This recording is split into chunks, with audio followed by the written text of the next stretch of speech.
The lord. సామెతలు 14వ అధ్యాయము. జ్ఞానవంతురాలు తన ఇల్లు కట్టును, మూఢురాలు తన చేతులతో తన ఇల్లు ఊడబెరకును. యథార్థముగా ప్రవర్తించేవాడు యెహోవాయందు భయభక్తులు గలవాడు. కుటిల చిత్తుడు ఆయనను తిరస్కరించేవాడు. మూఢుల నోట బెత్తము వంటి గర్వమున్నది. జ్ఞానుల పెదవులు వారిని కాపాడును. ఎద్దులు లేని చోట గాదయందు ధాన్యముండదు.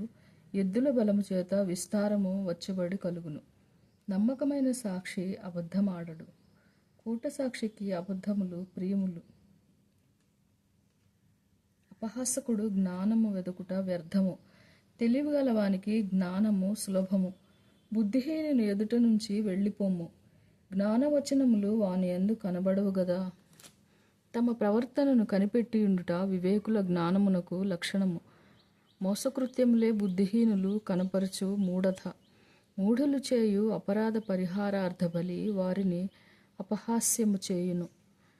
యథార్థవంతులు ఒకరి యందు ఒకరు దయచూపును. ఎవని దుఃఖము వాని హృదయమునికే తెలియను. ఒకని సంతోషములో అన్యుడు పాలివాడు కానేరడు. భక్తిహీనుల ఇల్లు నిర్మూలమగును. యథార్థవంతుల గుడారము వర్ధిల్లును. ఒకని ఎదుట సరి అయినదిగా కనబడు మార్గము కలదు, అయితే తుదకు అది మరణమునకు త్రోవ తీయును. ఒకడు నవ్వుచుండును, హృదయమున దుఃఖముండవచ్చును. సంతోషము తుదకు వ్యసనమగును. భక్తి విడిచిన వాని మార్గములు వానికే వెక్కసమగును. మంచివాని స్వభావము వానికే సంతోషమిచ్చును.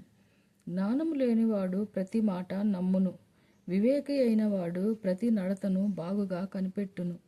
జ్ఞానము గలవాడు భయపడి కీడు నుంచి తొలగును.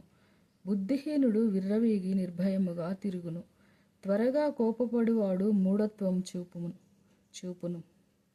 దుర్యోచనలు గలవాడు ద్వేషింపబడును. జ్ఞానము లేని వానికి మూఢత్వమే స్వాస్థ్యము. వివేకులు జ్ఞానమును కిరీటముగా ధరించుకొందురు. చెడ్డవారు మంచివారి ఎదుటను, భక్తిహీనులు నీతిమంతుల తలుపునొద్దను వంగుదురు. దరిద్రుడు తన పొరుగువారికి అసహ్యుడు.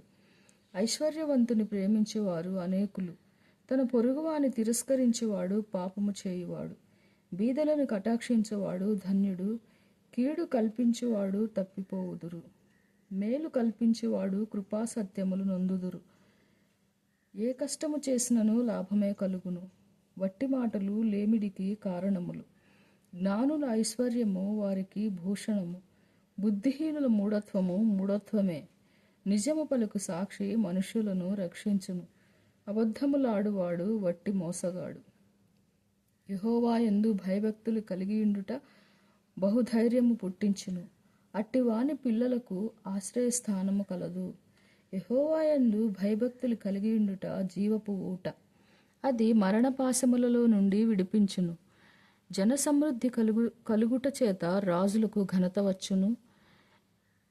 జనక్షయము రాజులకు వినాశకరము. దీర్ఘశాంతము గలవాడు మహావివేకి. ముంగోపి మూఢత్వమును బహుమానమునుగా పొందును. సాత్వికమైన మనస్సు శరీరమునకు జీవము. మత్సరము ఎముకలకు కుళ్ళు. దరిద్రుని బాధించువాడు వాని సృష్టికర్తను నిందించువాడు. బీదను కనికరించువాడు ఆయనను ఘనపరచువాడు. అపాయము రాగా భక్తిహీనుడు నశించును. మరణకాలమందు నీతిమంతునికి ఆశ్రయము కలదు. తెలివిగల వాని హృదయమందు జ్ఞానము సుఖనివాసము చేయును.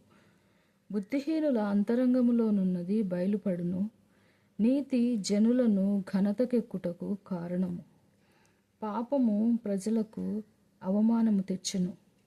బుద్ధిగల సేవకుడు రాజులకిష్టుడు. దేవుడు తన వాక్యమును దీవించునుగాక. Amen. May God bless you.